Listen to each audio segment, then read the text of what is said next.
Come on, somebody with Big Rich. So glad you're here. Talking to you from Hammerhead Studios, downtown Cartersville, Georgia.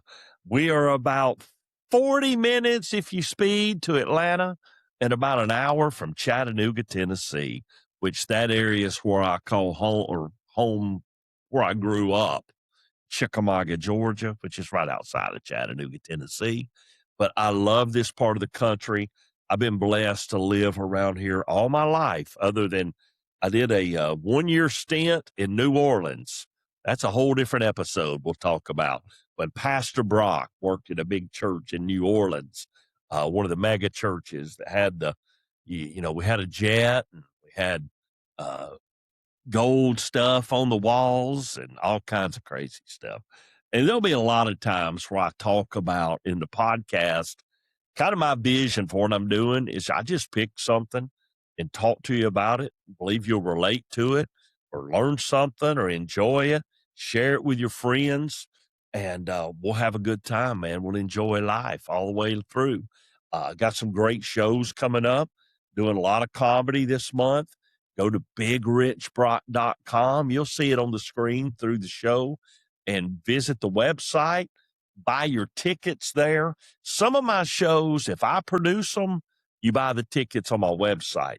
If it shows that I've been invited to or hired to do, you go through Eventbrite or go through the winery or any of those places. Either way, it'll get you there. And I've headlined over 500 shows in 4 years.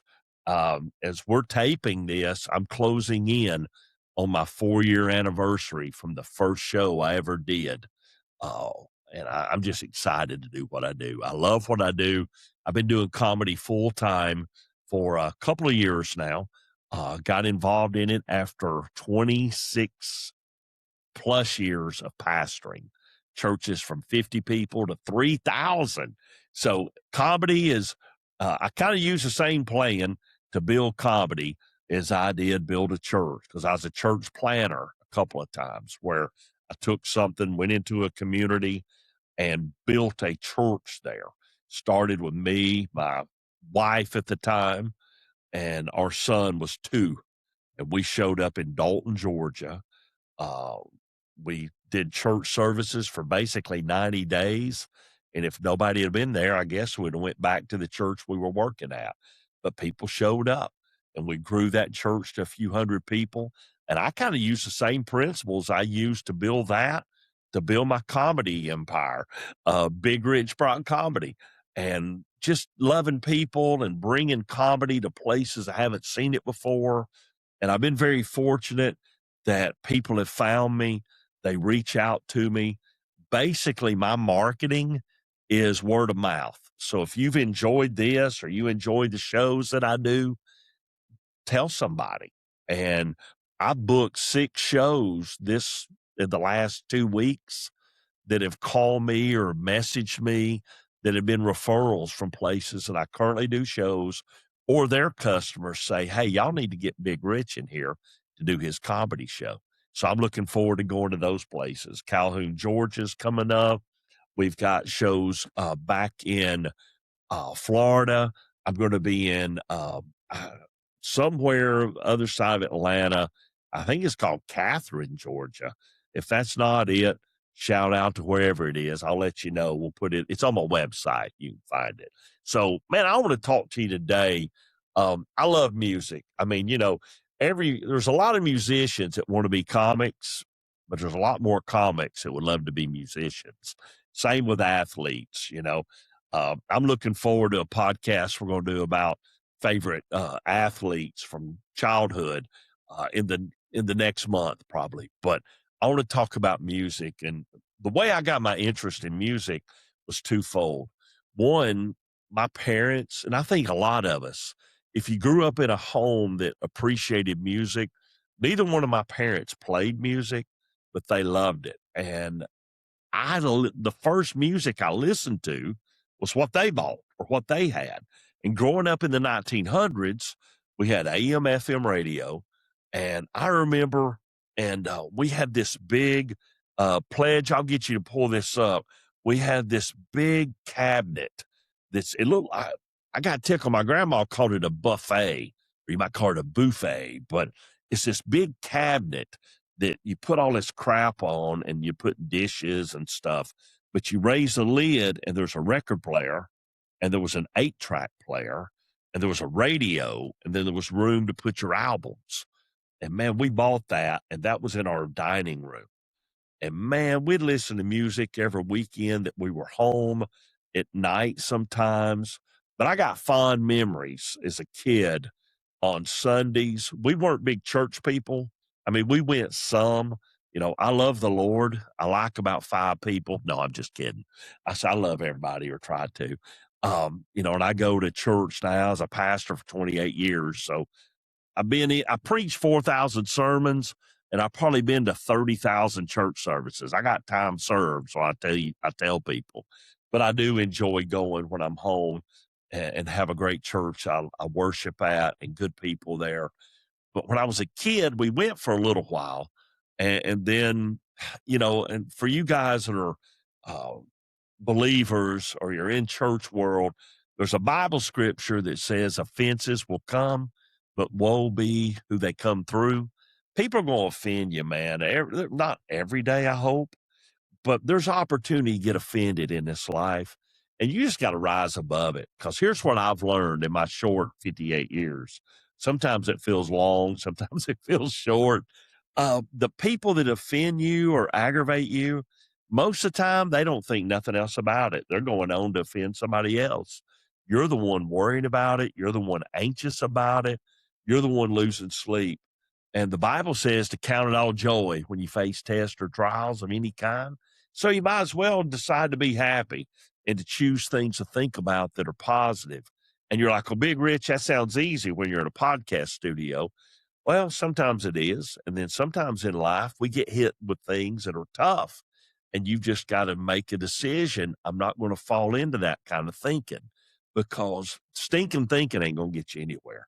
The way I've been able, listen, man, my life at 50 years old, my life sounded like a country song, man. And I don't mean like Florida Georgia Line nonsense. I'm talking about old school country, man. George Jones, Merle Haggard. My life was, I went through a divorce after being married 24 and a half years, dated 3.5, raised 3 amazing kids, and I went through a divorce. At the same time, I'd pastored all my adult life. I didn't feel like I could pastor anymore. I was broken. I was a mess. So I changed careers. And the same weekend that I signed my divorce papers, hospice took over my mom's care. She had been terminally ill for 4 years. So, man, and then you throw on top of that a year later, other things that we went through that was tougher than any of that put together. So my life was like a country song, but in the midst of it, I choose to be positive. And I was like, I'm going to find good in every day. So if you're watching this and we're going to talk comedy and have fun, but there's somebody listening that you need to know, man, you're going to get through it. There's things I went through 10 years ago that I thought I wouldn't get through it. Man, I don't even make the top 10 difficult things I've went through now. And that's the thing about getting older and growing and learning and going through life, is you realize, man, we're overcomers. We can overcome a lot of things, and praise be to God, he's my strength and he's my source, and he'll be yours too. And I remember, like, Sundays, we would sit around and listen to music while we were doing chores and eating breakfast, and we'd cook a big breakfast on Sunday and listen to records. And my dad, Christmas especially, I remember, because Christmas, my dad would load up the record player, about 8 records. Elvis, Blue Christmas, come on, somebody. Andy Williams, Bing Crosby, all the classics, and then we had, some others, and we'd listen to those. And to this day, man, I hear one of those tunes, takes me back to a good place. Music has that power. Music has the power to take you to a good place take you to a good memory. I guess it can do the opposite. I just don't choose to let it. But I think about the good that music's brought me. The first concert, what's the first concert you ever went to? The first one I ever went to, I don't remember much about it, but it was at the Omni in Atlanta, Georgia. Three Dog Night. Come on, somebody. Three Dog Night. Pledge, pull up Three Dog Night. We got to let everybody see. Yeah, man, those dudes, man, they could rock. I was like, I don't know how old I was. I can research it and figure it out. But I was so young. I remember, I think I got a contact high just from being there, man. All the weed is being smoked because my mom and daddy didn't go for that stuff. My mom, listen, man, my parents, I grew up in a strict home. Victoria, she kept her secret at our house, man. I'm telling you, my mom and dad, I never heard either one of them cuss. I never saw them smoke, do drugs. I saw my dad drink about 3 beers when I was a kid, not at once, but at different times. And I remember asking him one time, "Hey, Daddy, let me get one of them beers." And as soon as I said that, no more beer was ever seen in our house until I'd sneak it in, when I was like 15. But they were just very good, moral people. But I remember we went to Three Dog Night at the Omni in Atlanta. And I remember I was so small, I fell asleep. My mom made a little bed out of their coats. And I just took a nap during the end of Three Dog Night, joy to the world. I'm out there, taking a nap. But great band. The second show I remember cracks me up because there's a lot of shows I'm going to talk to you about that I went to. When I was a kid, I thought it was lame. But as an adult, I'm so glad I saw these people because I can say I was there. I had the experience and I remember it. We went and saw John Denver. Remember John Denver had the little round glasses, Rocky Mountain High, boy, John Denver. The opening group, one hit wonders. Get ready, Pledge. Starland Vocal Band. Starland Vocal Band had one song. I remember they opened.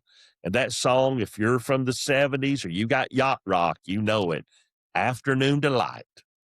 That thing's talking about SEX the whole time. And I'm over there singing it in the back seat of a 1977 Pontiac Grand Prix. Gonna find my baby, gonna hold her tight. I didn't know it was talking about SEX. And I guess that's why they let me sing it the whole time in the car. But we saw Starland Vocal Band, John Denver. Then we got into this thing because, see, I was an only child. I don't know. You might have had siblings and weren't able. My parents, I remember asking my mama, I said, "Why don't I have any brothers and sisters?" She said, "When you have the best, why have any more?" My dad said, "Don't kid yourself, man. We're scared to death, son, to have another one after raising you." But it wasn't they didn't try, but they had one. And they could afford, I'd stay with relatives or grandparents or my aunt and uncle on occasion. But I remember my dad, his logic was when I knew how to behave, I could go out with them places. Man, like I wasn't going to a restaurant if I was going to be a jackass. I mean, that wasn't going to happen. If I was going to be disrespectful or scream or make racket, they said, man, we didn't go out and eat food out in public for like 3 years. You got older and you were able to behave and all this. So I got to go to a lot of concerts with my parents in the 70s because I was an only child and they took me along. And I made a list of just some of the people I saw. A lot of country folks at that time. We saw Dolly Parton, saw Kenny Rogers. Man, you got to love The Gambler. Man, that's a great story song, man. Kenny Rogers was the man. Man, he had all kinds of hits. Larry Gatlin and the Gatlin Brothers. My gosh. All the gold in California. Man, that's a good tune right there, boy. What's funny, we saw Larry Gatlin and the Gatlin Brothers, and then we're at the hotel because we stayed the night because it's a little far away. And my mama swears she saw Larry Gatlin at the buffet at Holiday Inn, but I don't think that was him myself. I think it was a lookalike. You know how these lookalikes like to show up at all these concerts. Man, we saw Mickey Gilley, Mickey Gilley, the cousin of Jerry Lee Lewis, and Jimmy Swaggart, Johnny Cash. Man, got to see Johnny in June in a concert. And I'm gonna tell you one of my favorites. We saw these guys a bunch of times, the Statler Brothers, and then right behind it, the Oak Ridge Boys.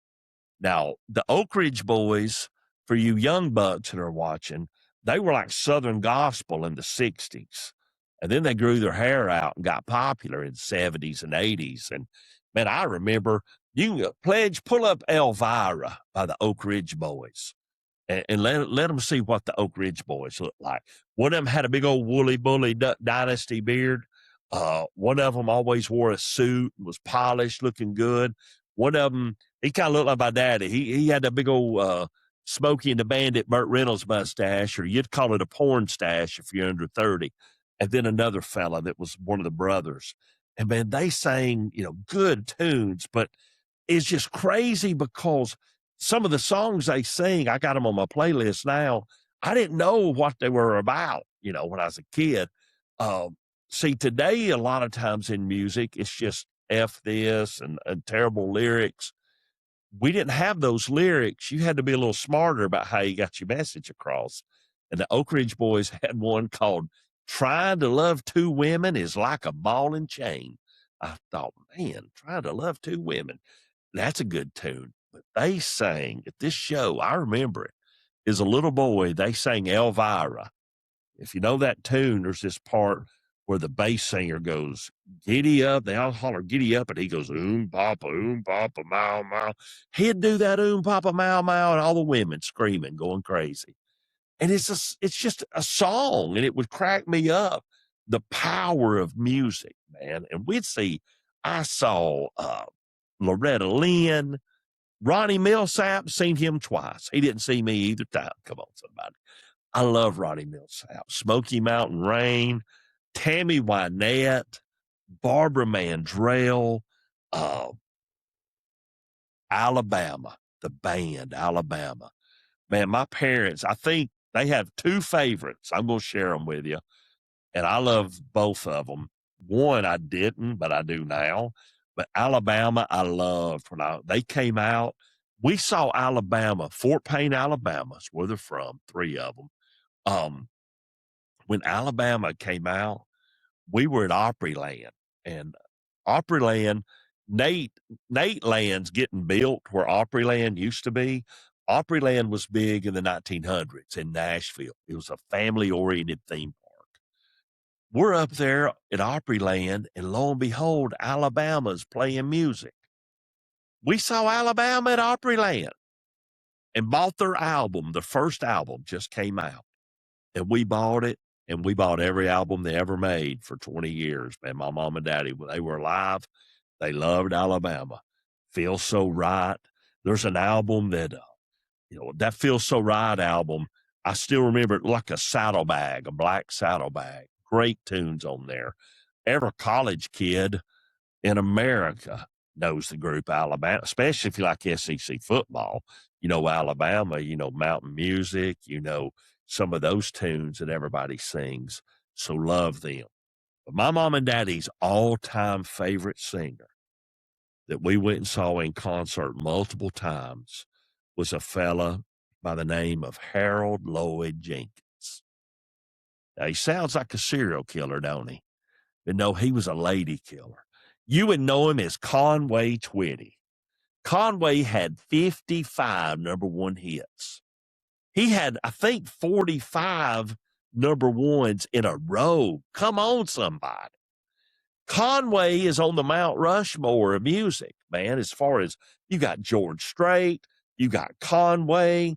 I mean, man, you got a few others. You can name off all kinds of people. But in the country music scene, man, Conway had that power, and he started off a rock singer and he moved to country pretty quick. But Conway, I love Conway, but Conway was the biggest smut peddler in Nashville. Conway, my mom and daddy called that wholesome music, country music. He sang songs like "There's a Tiger in Them Tight Fitting Jeans." Come on, somebody. He sang another one called "I'm Lying Here with Linda on My Mind." He wasn't married to Linda. You know what I'm saying? He had another one says, "I know you've never been this far before." I don't think they were road tripping, if you know what I mean. Man, Conway had some tunes. He had my favorite was Slow Hand. Man, if you look at the lyrics, listen, I pull the lyrics up. I would have pledged do it, but it'll put a porn blocker up. Man, that song's smoking. That song's steamy. It says, "You want a man with a slow hand. You want a lover with an easy touch. You want somebody who will spend some time, not come and go in a heated rush." I tell you, it tells you how I was raised. I can quote Conway better than quote scripture sometimes, but Conway was the man. I'm telling you, the women love Conway at the show. Man, there was a woman sitting by us. She was my mama's age. Hell, it was my mama. She took her bra off and flung it up there on the stage to Conway. I'm thinking, my gosh, he drove women crazy. That perm hair just up there doing his thing. But he knew how to connect with people. Man, Conway could sing a story. He was passionate. He loved what he was doing. One of the best entertainers you're going to find. And it is so funny because when I was a kid, I'm like, oh, this sucks. I don't want to go to this. I even remember this is how big Conway was. Conway he sold tickets to his house. You could come tour it. It was called Twitty City. Come on, somebody. Man, my mom and daddy loaded up the car. And I'm an only child, so I got to bring a friend. When we'd go to trips, I got to bring a plus one. And I brought my buddy Terry Royal. Shout out Terry Royal, Rising Fawn. Terry got to go with me. I think we were in 6th grade. And we're riding to Nashville, going out. TBN, the Trinity Broadcasting Network, bought Twitty City. That's where that is today. But Twitty City was his mansion and his farm, and he opened it up for fans to come. You buy a ticket, you got to tour part of the house, you got to see Conway's cars. He had a pool. I think it was shaped like a guitar, I think. He had Tweety Bird up there. He had all kinds of stuff. Had a gift shop, and man, there was people all over the place. And we're up there, and I didn't want to go. I'm 12. I don't like Conway that much. I don't want to go. I want to go somewhere else. And Mom and Daddy said, we're going to Twitty City, so just embrace it. We're walking around there, and I looked over at my buddy, which my mom and daddy never cussed, ever. And I looked over at Terry Royal, and I said, this is more like Shitty City. And when I said it, my dad, right there in front of the Conway fans, took off his belt, pulled me outside of the house, and I got spanked in Conway's garage in front of his Lincoln Continental. I remember Twitty City, friends. It was bad memories, I'm telling you. But Conway, now that I'm grown, I am so thankful my mom and daddy took me to see Conway. He's a legend. There's this gal I went to high school with. You know, when you're in high school, for me in high school, if you wore a T-shirt of your favorite band, normally growing up in Chickamauga, if you went to a show, it was Chattanooga. Because a lot of bands would come through Chattanooga on a Thursday on their way to Atlanta or Nashville or Birmingham for a Friday, Saturday show. So you could go to a lot of good shows in Chattanooga. I remember, let me give you a few as a teenager. Prince, he performed in Chattanooga. Leonard Skinner, come on, somebody. ZZ Top, Van Halen. When I was in 10th grade, Van Halen came to Chattanooga. It's a true story right here. Van Halen, there was a girl in my school. She was a senior. She was hot, boy. I'm sure she still is at 60-something years old. She went to that show, and David Lee Roth sent a card to Gordon Lee High School to try to get her to go with him to the next tour date. She wouldn't go. Boy, her street cred was out the roof in Chickamauga, Georgia. She turned down David Lee Roth. I'm not talking about the old David Lee Roth. I'm talking about the one that was, in his 20s back then. So Van Halen, another favorite. I saw AC/DC. I had to go to Nashville to see them when I was a teenager.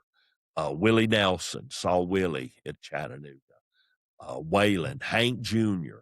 But the thing about my music, me and my best friend, David Powell, shout out to Big Dave, all 6'9" of him, we would go to a lot of concerts when we were teenagers where we might be the only two Caucasians there. I mean, it was 5% Caucasian because we're going to see New Edition, Midnight Star, the Gap Band, Shalimar, DeBarge, Rick James, Super Freak. I mean, we're going to all these shows. I'm in 10th and 11th grade, but I had a part-time job. I had my ticket money, and then I'm buying a T-shirt. And there's nothing like showing up at school in a T-shirt from a band that performed the night before in Chattanooga or your hometown, because then everybody knows where you were. You ain't even got to say a word. And you see other people with one, and you're like, oh, yeah, you too, huh? But there was this gal, and she went to high school with me, or actually K through 12. Good old Karen Gadd. And Karen Gadd loved Conway Twitty. Not many teenagers like Conway. Most of them were grandmas and older women. But she loved Conway. And she had a iron-on shirt of Conway Twitty that had his face on it, where he had the perm, and it said Conway across the top.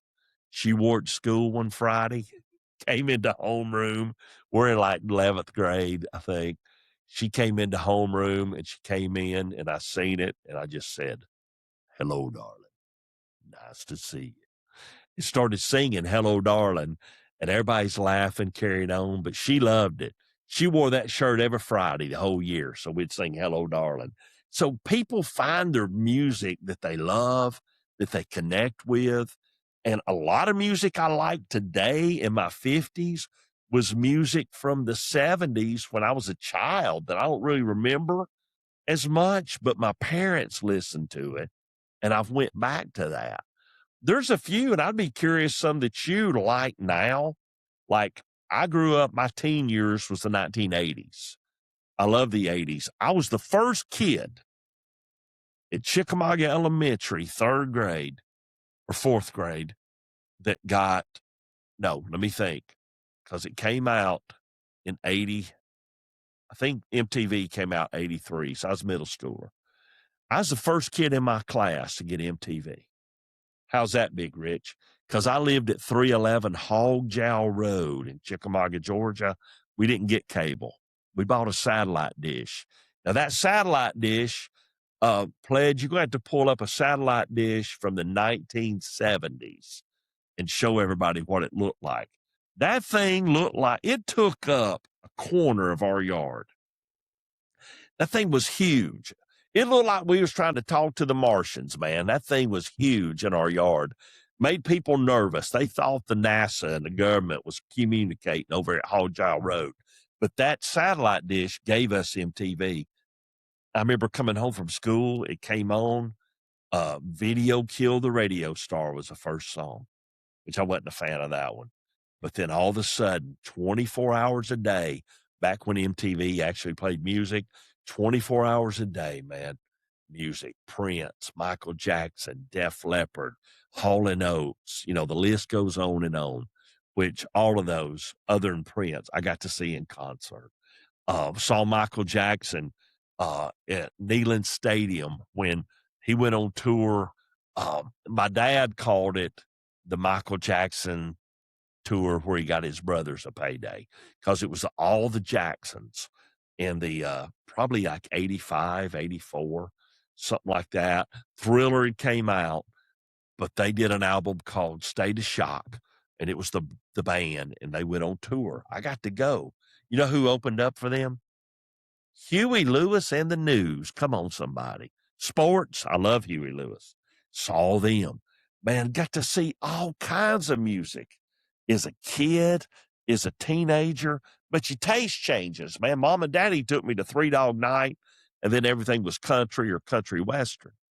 Then I got into R&B and pop and rock and country. I remember, here's a question to think about. Have you ever went to a concert to see the opening act, not the headliner? I thought about that for a minute, and now I've seen some great opening acts. I saw Bon Jovi open. I saw Cinderella. I saw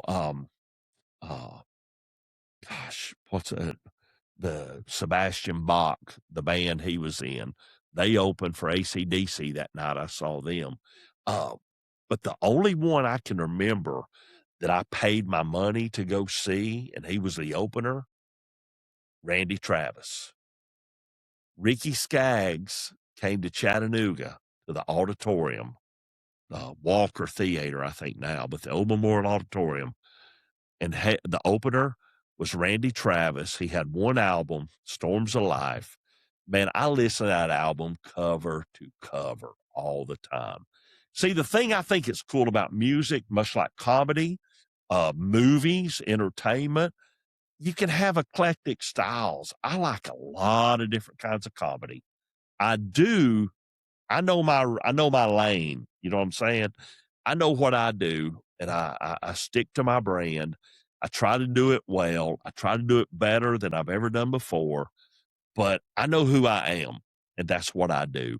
I don't go into a club that's an adult club and be filthy, because that's not me. I do what I do. I'm big rich comedy.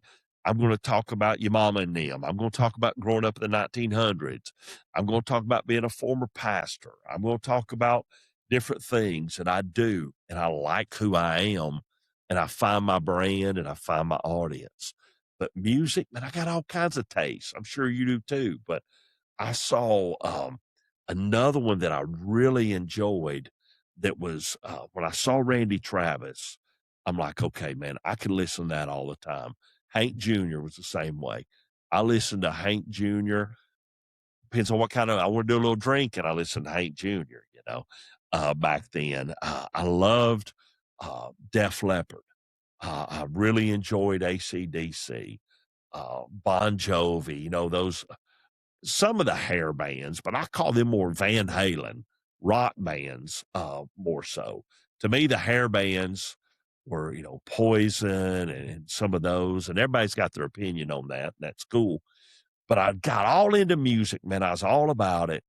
And then in 1988, I get born again, become a Christian, get called into ministry the following year, and I quit. I quit listening to secular music for like a decade. I spent all my time listening to Christian music, to worship music. And I think partly I needed to reprogram my thinking. I love secular music, good, rock, 70s, 80s, whatever. Songs today. I laugh. I call a song today is probably old, most of you. But somebody I love to listen to, I like Bruno Mars, Ed Sheeran. There's a lot of guys out that I enjoy, but I went through a phase where I'm a youth pastor. I got this on my mind. I'm listening to Christian rock. I'm going to bring out some names now. If you know these names, you were part of a youth group somewhere in the early 90s. Mylon Lefevre and Broken Heart. He was in 80s, 90s. Had the chance to meet Mylon a couple of times, preached at church I was working at. Good dude. DeGarmo and Key, Eddie DeGarmo and Danny Key, Boycott Hell. And I remember that show. I worked at a Christian bookstore in the late 80s in Chattanooga, when that's the only way you could get Christian books. You had to go to the store. There wasn't internet. And we sold concert tickets. And I got free ones every show it came to town. So, man, I saw Russ Taff, Wayne Watson, Stephen Curtis Chapman, Amy Grant, Sandy Patty. I mean, Southern God. Oh, Bill Gaither. Saw Bill Gaither and Friends back when he only had a handful. Now it's, the Homecoming came out. I was there when that first came out. Went to that show. Michael English, Mark Lowry, another comic guy that I enjoyed. I mean, all that gospel, praise and worship, Ron Canoli, lift him up. Israel Houghton. I'm throwing names out there in the Christian world that you guys are into that from the 90s, 80s, maybe even 2000 are familiar with. And like I go to church now and I don't know the songs when I get there usually because it's 2025 at this taping and I learn them while I'm there. But oh yeah, that's a cool tune. I like that tune. And then I'll put it on my playlist, and I have my worship playlist. I got I'm trying to get sleepy playlist. I got my easy listening. But I don't know about you, but I'll listen to something for a good, man, months, maybe 2 or 3 months, and then I move on to something else. One I really like, and I encourage if you hadn't listened to them yet, Red Clay Strays. Man, I listen to them for, God, 2 or 3 months. The hard thing about some music, there's some music I really enjoy, but they want to be politicians, they want to be preachers, they want to be this or that. And I love Red Clay Strays and their message. I love the music, and I've never met, some of these guys I'm going to mention. I'm not going to judge them. I just go by what I read. If it's on Facebook, it's true, right? Come on, somebody. Jason Isbell, I like a lot of his music. I don't listen to him as much anymore, but I enjoy it. I go through phases, but then I always go back to the classics, man. Glenn Campbell, Gentle on My Mind. If you never heard that song, you get you a nice cold beer and sit out on the back porch on a nice spring day, and you've got through with the day, you got somebody you love in your life, put a little Gentle on My Mind on. Man, that's a great tune. A lot of tunes. Saw him in concert when I was a kid too, by the way. A lot, if they were big, I used to tickle. I say, if you saw them on Hee Haw, come on, somebody. I probably saw them in concert somewhere because my mom and dad would go. Music's powerful, you know it. There's certain songs that are powerful to you. When I went through my, conversion, when I became a believer, I was listening to AC/DC 6 hours a day, and I'm thinking, I probably don't need the Highway to Hell. I might need to try something else. And the only tape I had, because I didn't have the money to go reload my stuff, I found at my mom and daddy's, and it was the Statler brothers singing classic hymns. And I put that in my Jeep. I had a Jeep at the time, and I'm driving to work as a new believer, 21 years old, and I'm listening to these songs. And man, they touch my heart. I can listen to them today, and it takes me back to that place. I remember going to concerts, seeing Petra, trying to think of another one I like was Allies, Bob Carlisle and Allies. They were a Christian rock band. A lot of those guys for him, saw them in Calhoun, Georgia one night. And, but my favorite all time Christian band, and they're a band. I don't mean to label them Christian band, but Skillet. And Skillet's loud and proud and, all kinds of styles. But I saw them. We hired them to come out to our church when they first got started. And man, they were as real as a day's long. And they're still at it today, 30 plus years later, and still making great music, for all ages. So I enjoy them. Music's powerful. And every day I make time to listen to some music. And like I said, I go through phases. I'm sure you do too. I mean, it's nothing uncommon here, but I think it's fun. And I encourage you, man, to, dig back into some of the stuff maybe your parents listened to, maybe your grandparents if you're younger. I can remember riding in the car, man, with my grandmother, my Mama Brock, and she'd play, old country music, man, Flat and Scruggs and stuff. I thought, how lame. But then I listened to it and think, man, those guys knew what they were doing. Funny story, when I was in high school, my senior year, I got a ticket. It's a big ticket too. It wasn't just speeding. Uh, I'll put it to you this way: if you know where Lake Winnebasoka is in Rossville, Georgia, I left East Ridge trying to get home, and when I got to the hill where Lake Winnebasoka is, there were 2 cop cars blocking the road waiting on me. So I got a speeding and a passing on double line and reckless driving and a few other things. And let me mention my mother worked for the district attorney's office. So that wasn't good. I go to court and they suspend my license for a year. And I'm 17. So I'm not going to drive until I get out of high school. And I'm catching hell from everybody. Plus, I'm having to bum rides. Nothing worse than being a guy that had a car since you were 16, the day you turned 16, and then having to bum rides from your buddies, or your friends or your neighbors. Fortunately for me, I got them back early, but the judge honestly thought my parents were going to pay for my ticket. And my dad told me I was on my own, and I'd already left my job to get ready for school. My senior year, I'm going to enjoy it. I ain't got much to do. I'm going to have fun, And my dad said, you're going to have to pay for that ticket. It was over $1,000 in 1985, 86. I thought, where am I going to find a job where I make that kind of money, excuse me, and go to school? My dad found me one. He talked to the janitor at my high school, and he said, hey, my son needs to pay off a fine. Can he work for you? And you just let him know what you need. Man, he did. So my dad gets me this job working as the janitor's third assistant because they had 2 boys that worked there already. They had to work there. I mean, they were helping their families provide. And here I am, some jackass that got a reckless driving ticket, and I'm having to pay it off. So I learned a lot going through that. And man, I was wittiest in my class. And the reason I was voted wittiest in my class was I was very quick-witted, and I gave people hell all the time. If there's people 55 years old or 60 walking around Chickamauga, they're being called nicknames I gave them 1984, 85, So I was very quick-witted. After I became a believer, I tried to lessen the way I use that and try to be more encouraging to people and really focus to encourage people today for the most part.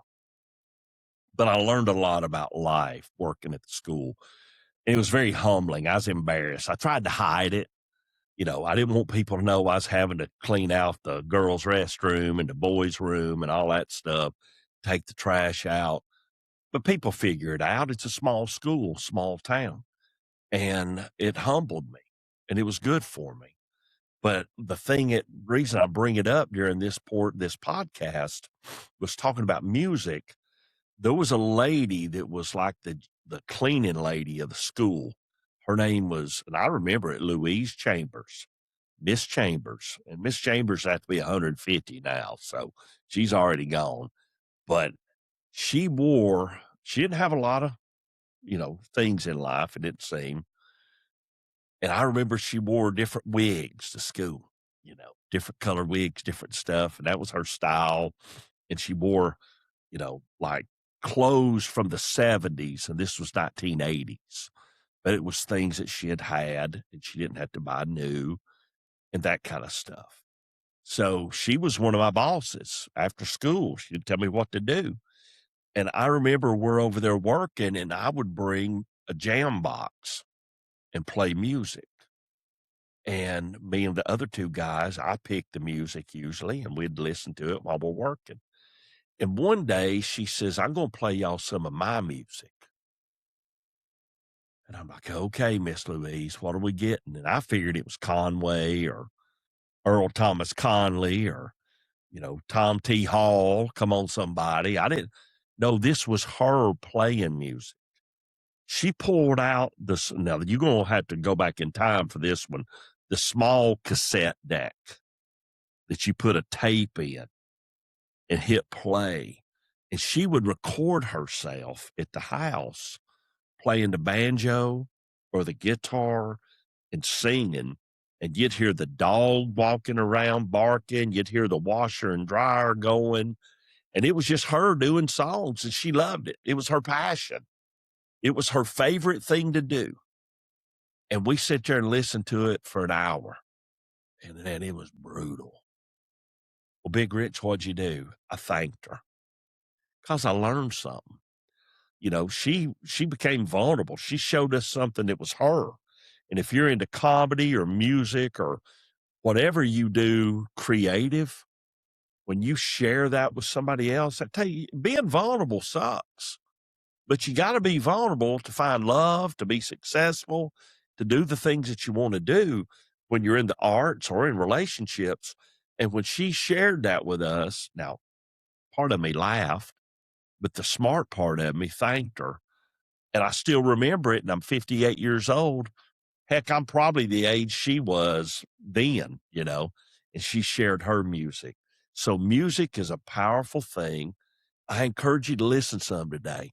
And you might have heard a band that you didn't know that I talked about today. Pull it up. Pull up a little Ronnie Millsap and have a little Smoky Mountain Rain added to your life. Listen to a little bit of Randy Travis or Earl Thomas Conley, Keith Whitley, some of the classics, and just have a good day. Man, I appreciate you.